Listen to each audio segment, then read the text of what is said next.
Special segment में हमारे साथ एक ऐसी शख्सियत जो आप यूं कहेंगे कि एक बड़ी कौमी पार्टी सीपीआईएम के मौजूदा वक्त में जम्मू कश्मीर यूनियन टेरिटरी के अंदर देखेंगे तो सरकर्दा सियासतदान हैं। 5 बार बल्कि इस बार 5वीं बार जीत कर आए। साउथ कश्मीर से एक हसास इलाका जो कभी कभार माना जाता था सिक्योरिटी के एतबार से, उस इलाके से जीत कर आए और इस बार हुकूमत को सपोर्ट भी दे रहे हैं और हुकूमत के खिलाफ कहीं राय भी रखनी हो तो बेबाक अंदाज में अपनी बात रख रहे हैं। मेरी मुराद मोहम्मद यूसुफ तारिगामी साहब से है। बहुत बहुत शुक्रिया और खुशामदीद कॉन्क्लेव का हिस्सा बनने के लिए। शुरुआत में ज़रा इससे करूँगा, आखिरी बार हमारी मुलाकात हुई थी तो एक रियासत में हम थे और इसी मंच पर बैठकर आपने बहुत सारे सवालात मरकज़ पर उठाए थे। आज ज़रा जिम्मेदारियाँ मुख्तलिफ हैं। पहले तो ये बताइएगा कि सियासी मिजाज कैसे हैं मोहम्मद यूसुफ तारिगामी साहब के? सियासी मिजाज अभी बिगड़े नहीं हैं। और आपने कहा कि जब हम लास्ट मिले थे तो स्टेट का दर्जा था, नहीं है, यूटी का दर्जा था। 5 अगस्त मैंने कहा जब एमएलए थे तब 5 अगस्त 2019 के बाद ही हम मिले, यूटी में ही मिले। बिल्कुल। और यहीं पर मिले, यहाँ पर कनक्लेव था। और बहरहाल जहाँ तक मिजाज का ताल्लुक़ है, मेरा मिजाज ऊपर नीचे कभी गया नहीं, मुस्तहकम है और एक ऑब्जेक्टिविटी पर इन्हिसार है मेरी सोच का। जो मौजूद है, जो हकाइक हैं, उनके साथ मुताबिकत रखने वाली सोच है। मैं ये नहीं कहूँगा कि बिल्कुल मैं हर मामले पर सही साबित हुआ हूँ या मेरी राय ही बड़ी राय है, लेकिन इतना ज़रूर है कि कोशिश करता हूँ क्या सही ढंग से ही सोचूं और सही ऐनक से ही दुनिया को भी परखूं और देखूं।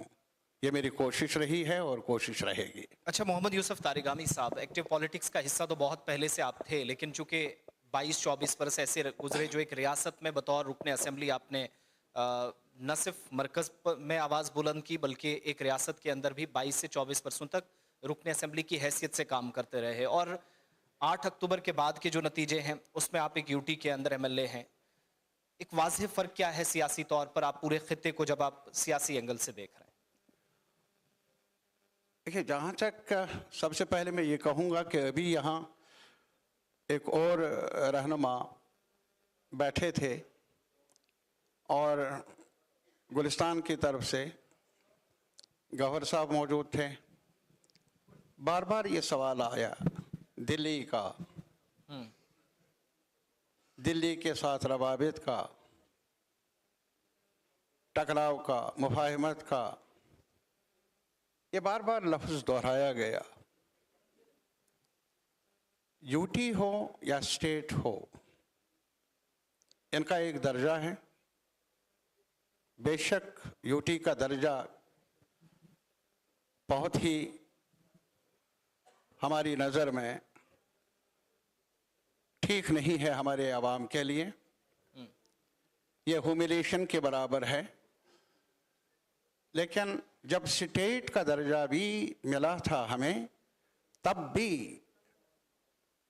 दिल्ली से मुराद जो दिल्ली में सरकार हो, अदरवाइज दिल्ली इज, जब भी अभी हम कहेंगे श्रीनगर और जम्मू, क्या मसला है, शहर हैं, अलग अलग मौसम हैं, लेकिन दिल्ली का मतलब ये है दिल्ली की सरकार।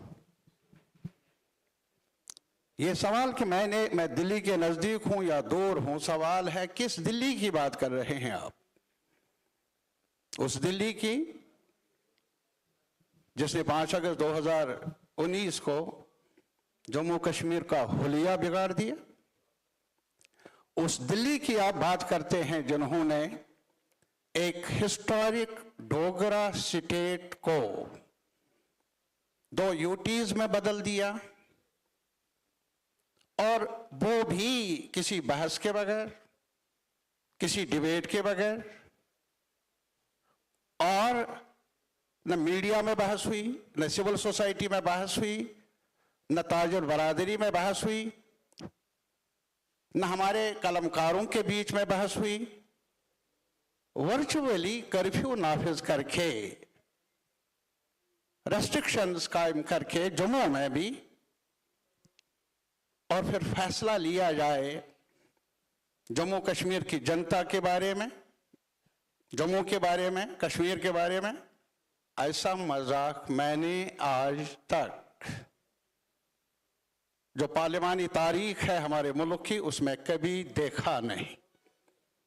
और आज भी मैं चैलेंज करता हूं, जो आज भी इस दिल्ली की वकालत करने वाले हैं, मेरा सवाल है उनसे, गिरेबान में झांक कर देख लो और अपने ज़मीर से पूछ लो, क्या कहीं आपको पार्लिमानी हिस्ट्री में, कॉन्स्टिट्यूशनल हिस्ट्री में एक भी मिसाल है जहां एक स्टेट को का दर्जा घटाया गया, यूनियन टेरिटरी की लेवल पर लाया गया?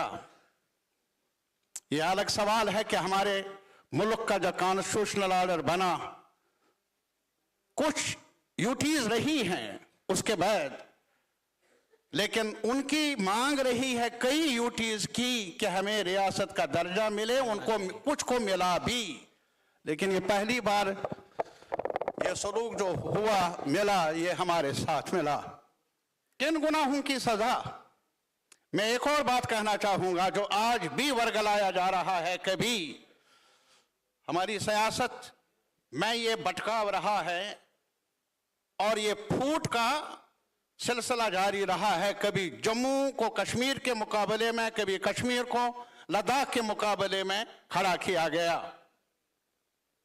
आज भी मेरे यार पूछ, जो आपका 35A है, 370 छोड़ लीजिए, 35A मुझे बताइए, 35A की जो रूह है, जिसे हम डोमिसाइल लॉज कहते हैं, जो अभी हमारे उस साथी ने बताया कि मैंने किया प्रोटेक्शन लैंड की, मैंने प्रोटेक्शन दी, जॉब की। साहब, आइए ना सामने रखकर बात करो ना। आपको लाख इख्तलाफ हो मेरी सियासत के साथ, मेरी अदा के साथ, लेकिन दिन को दिन कहने की सलाहियत पैदा करो, जुर्रत पैदा करो और ये कह दो, एक मिनट, ये महाराजा हरि सिंह साहब थे, डोगरा रूल था। जब 1927 में, 1932 में नोटिफिकेशन जारी हुए, पंजाब यूनाइटेड था, जो आज उधर पाकिस्तान है, हमारा ये जो पंजाब है वहां पंजाब था, वो एक पंजाब था। डिमांड थी यहां कि हमें प्रोटेक्शन मिलनी चाहिए, बाहर का जमीन पर कब्जा ना करे, जॉब पर कब्जा ना कर ले। तब जाकर his highness the ruler of the state Maharaja Hari Singh ने नोटिफाई करके ये कहा, बाहर वाला यहां जमीन का हकदार नहीं, जमीन का हकदार होगा जो परमानेंट रेजिडेंट होगा, जॉब का हकदार होगा जो परमानेंट रेजिडेंट होगा। कश्मीर, ठीक है। मैं, आपने 370 की तंसीक के बाद आईनी तब्दीलियों की बात की है। चूंकि जिन लोगों को 5 अगस्त 2019 के बेशतर लोग चूंकि इसके खिलाफ उस वक्त नजर आए, आवाजें बुलंद की, जिनको एतराज था, उनमें आप भी सरे फहरिस्त थे।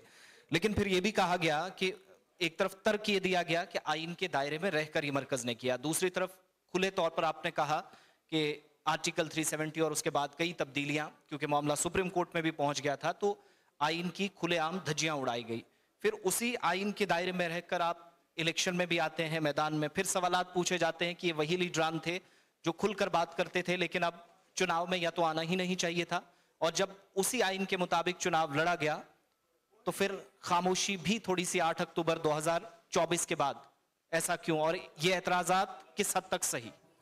मुझे ये बताइए, क्या जहां तक जम्मू कश्मीर के आवाम का ताल्लुक है और पॉलिटिकल फॉर्मेशंस का ताल्लुक है, हमारे पास क्या चॉइस है? एक सवाल है मेरा उनसे जो ये ऐसा सवाल पूछते हैं। यूटी बनी, यूटी रही और चुनावी अमल शुरू करने का ऐलान किया इलेक्शन कमीशन ऑफ इंडिया ने। क्या कहें हम कि पहले स्टेट का दर्जा दे दो फिर इलेक्शन लड़ो, और रास्ता हमवार हो उनके लिए जो नो स्टेट चाहते हैं, न वो राहत देने की बात करते हैं। ये तो मेरे ख्याल में उसी डिस्पेंसेशन का नुक्ता निगाह है, या उनका ही इंटरेस्ट है इसमें कि अगर कलील सी अपॉर्चुनिटी मिले और फिर हम इनकार कर ले तो दुनिया को बावर किया जाएगा कि हमने तो मौका दिया चुनाव लड़ने का, क्योंकि अवाम में साख बची नहीं इसलिए चुनाव से भाग रहे। हमने ये भी नहीं कि ये भी चुनाव हुए असेंबली के, बल्कि इससे पहले आपने डीडीसी के चुनाव भी देखे। हत्ता कि मेरा मानना है आज भी डीडीसी के अमलावरी का कोई प्रोविजन नहीं है कॉन्स्टिट्यूशन ऑफ इंडिया में। मैं आज ये दोहराऊंगा आपके सामने, लेकिन फिर भी हमारी मीटिंग थी यहां जम्मू में, सभी पार्टियों की मीटिंग, और हमने फैसला ले लिया यहां कि जो भी अब है इस बहस में ना हम आ जाए, जो भी मौका है इंतखाबी अमल का हम इनकार ना कर लें, पार्टिसिपेंट बने, और जो भी राहत मिलने की कहीं छोटी सी अपॉर्चुनिटी भी है उसका इस्तेमाल कर लें। ठीक है, आप इलेक्शंस की तरफ गए हैं तो मैं ज़रा ये भी पूछना मुनासिब समझता हूँ। इलेक्शंस में साउथ कश्मीर से आप मुसलसल नुमाइंदगी करते आए हैं, फिर आवाम ने खिदमत का मौका दिया आइंदा 5 वर्षों के लिए, तकरीबन 7800 से ज़्यादा वोटों से आप जीते। लेकिन एक सवाल जो बार बार पूछा जा रहा था कि माजी में हमने देखा कि हरीफ ज़रा अलग थे, मुख्तलिफ थे, इस बार जमात इस्लामी भी मैदान में उतरी, लेकिन इसके बावजूद भी तारिगामी साहब तमाम तरह की रुकावटें खड़ी करने के बावजूद और मुश्किल हालात के बावजूद भी कामयाब हुए। तो ओवरऑल जब हम देखते हैं कि सीपीआईएम को, या एक कौमी सतह की पार्टी है, पुरानी पार्टी है, उस पार्टी का ग्राफ जम्मू कश्मीर के मुकाबले बाकी स्टेट्स और यूटीज में ज्यादा है, यहाँ बड़ा कम है। तो क्या ये वोट जो आपको पड़ा इस इलेक्शन में, ये जो कामयाबी 8000 के करीब लीड के साथ आपने हासिल की, ये सीपीआईएम की कामयाबी थी या 20, 25, 30 वर्षों की जो अवामी खिदमत तारिगामी साहब की थी, वोट उसको पड़ा है? मैं सिर्फ इतना ही कहूंगा, मेरे लोगों ने वोट डाला, और जब मैंने ये कहा था, नारा लगाया था, जब कैंपेन का आखिरी दिन था, शाम को कैंपेन बंद होने वाली थी, तो जलसा था, हर पार्टी अपनी अपनी लेवल पर वो मुनक्कद करने वाले थे या मुनक्कद किए। हमारी पार्टी के जलसे में भी मैंने कहा, नारा लगाया, कुलगाम जीत गया, और फिर कहा कश्मीर जीत गया। मैंने कुलगाम को कश्मीर से अलहदा नहीं किया, और मैंने फिर ये नहीं कहा तारिगामी जीत गया, मैंने कहा कुलगाम के अवाम जीत गए, अभी जीते नहीं थे। नारा लगा मेरी तरफ से। और मैं ये कहूंगा यार, वोटर कहीं का भी हो, उसने अपना हक का इस्तेमाल किया, किसको वोट डाला किसको नहीं डाला, मेरा आज भी मानना है कि वोट में ताकत है, और इसकी ताकत को कमजोर करने की कोई भी कोशिश जमहूरियत को कमजोर करने के मुतरादिफ है, बराबर है। ठीक है। और इस वजह से मैंने जीता, मेरी पार्टी ने जीता, लोगों ने वोट डाला, क्यों डाला, इस पर आपको रिसर्च करना चाहिए आने वाले वक्त में। Young man, you can go there and ask the people. Tarigami साहब, वक्त बहुत कम है, मुख्तसर को जवाब चाहूंगा एक अवामी मसाइल के ताल्लुक से। अब चूंकि खुलकर आप बात कर रहे हैं, वोट पड़ा, आप जीत कर आए, ये जो पहले 100 दिन हुकूमत के हैं, रिपोर्ट कार्ड इतनी जल्दी शायद लिया नहीं जा सकता, और शायद जल्दबाजी होगी कि 100 दिनों के अंदर हुकूमत ने क्या किया क्या, लेकिन मुतमईन है कि वो जो 8 अक्टूबर से नतीजों से पहले या इलेक्शन से पहले वो गिले शिकवे थे, वो दूर हुए? नहीं, मैं हैरान हूं, अभी 3 महीने हुए ना जी, उसमें कितने महीने इधर उधर कुर्सी ढूंढने में मिली हमारे मंत्री को। कलर कहाँ है, चपरासी कहाँ है? साहब, इस चीज को नजरअंदाज मत कर लीजिए, तोड़फोड़ किया है हमारी तारीखी रियासत को। रीऑर्गेनाइजेशन के एक्ट के नाम पर, रीऑर्गेनाइजेशन के नाम कर हमारी यूनिटी को डिसरप्ट किया गया, तोड़ा गया। डिलिमिटेशन के नाम पर जी, ऐसा कुछ किया गया जिसकी शायद मिसाल ही नहीं। जहां आबादी ज्यादा वहां कम सीटें, जहां आबादी कम वहां सीटों को और बढ़ा दिया गया। और तोड़फोड़ कैसे किए डिलिमिटेशन के नाम पर? डिलिमिटेशन कमीशन के दायरे अख्तियार में जो था वो होने नहीं दिया, जो सरकार चाहती थी वही हुआ। ये भी देखा, इस पस मंजर में चुनाव हो गए। मैं मुबारकबाद देता हूं जम्मू कश्मीर के अवाम को जिन्होंने तब भी जुर्रत का मुजाहिरा किया, सामने आए, वो डाला। मैं खास तौर पर ये भी हमारे दोस्त बता रहे थे, कुछ अंदर थे कुछ बाहर थे। अरे साहब, अंदर रखने वाले कौन थे, बाहर छोड़ने वाले भी कौन थे? हम तो वो बात करना चाहते हैं, जानना चाहते हैं आज, लेकिन पुराने जख्मों को आप कुरेदना नहीं चाहते हम। आपने भी कहा, मेरा मानना यह है, मैं किसी का वकील यहां नहीं हूं और न मैं किंग मेकर रहा हूं न मैं किंग मेकर हूं, मैं एक नुमाइंदा हूं। और आज भी मेरा दावा है कि मुझे सबसे बड़ा जो इख्तियार दिया है कॉन्स्टिट्यूशन ने, जिस पर मुझे एजाज है, जिस पर मुझे खुशी है, वो ये है कि मैं एक शहरी हूं और मैं इस गवर्नमेंट से, पार्लियामेंट से यही हक चाहता हूं, मुझे एक शहरी ट्रीट कर लीजिए, बाइज्जत शहरी ट्रीट कर लीजिए। लेकिन हकीकत यह है कि वो आज कश्मीर को, जम्मू को शहरियों जैसा बर्ताव करने पर उनकी रजामंदी नहीं तो पूरा करने दीजिए। स्टेटहुड का वादा किसने किया?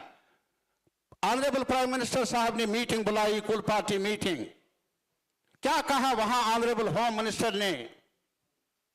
डिलिमिटेशन, इलेक्शन और फिर स्टेटहुड। अरे साहब, वो तो अब उस बारे में भी हमने मिन्नतें करनी है।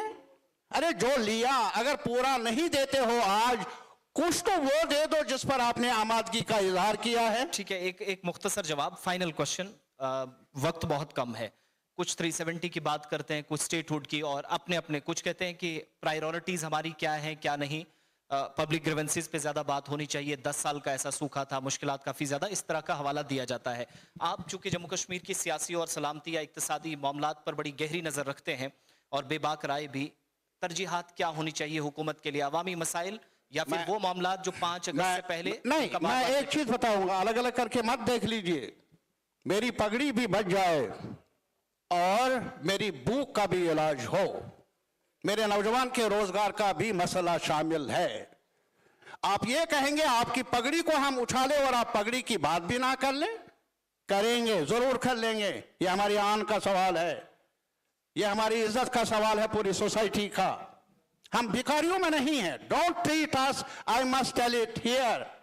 मैं दिल्ली से कहता हूं, आज की सरकार से कहता हूं, don't make a mistake to treat the people of Jammu and Kashmir like second grade citizens. अच्छा नहीं होगा, दर्द है। और सभी पॉलिटिकल पार्टी से मेरी अपील है, ये दर्द है यारा। अभी अनएम्प्लॉयमेंट की रेट देख लीजिए, पूरे मुल्क में इतनी ज्यादा शरह नहीं है बेरोजगारी की जितनी जम्मू कश्मीर की है। ये स्टैटिस्टिक्स बता रहे हैं गवर्नमेंट की तरफ से जो जारी हुए हैं। 15 से 29 तक जो उम्र वाले लड़के हैं, लड़कियां हैं जी, 32% अनएम्प्लॉयमेंट रेट है। मुझे ये बताइए, इन्होंने कहा था हम इन्वेस्टमेंट कर लेंगे, कितनी इन्वेस्टमेंट हुई और कहां हुई? जॉब के राइट्स के बारे में उन्होंने अभी कहा था, और साथ ही साथ उन्होंने ये कहा था कि हमें जमीन के राइट्स का सवाल है। कितने जो कॉमन लैंड है, जो काश्तकारी की जमीन है, जो स्टेट लैंड है, जिस पर गरीब लोगों ने कुछ थोड़ा सा गुजारा, कुछ झोंपड़ी बना ली थी, उनको भी उजाड़ दिया गया, बुलडोजर चला। क्या ये सही नहीं है? और आज भी मैं ये कहता हूं कि इस सरकार से, मैं इस सरकार की बात करता हूं, एलजी साहब की सरकार से, दिल्ली की सरकार से, जम्मू कश्मीर के आवाम को एतमाद में लेकर कहे, पिछले 7 साल 8 साल में कौन सी तरक्की, कितनी बिजनेस यहां फैली, कितनी बिजनेस आपने जनरेट की, एम्प्लॉयमेंट कितनी जनरेट की?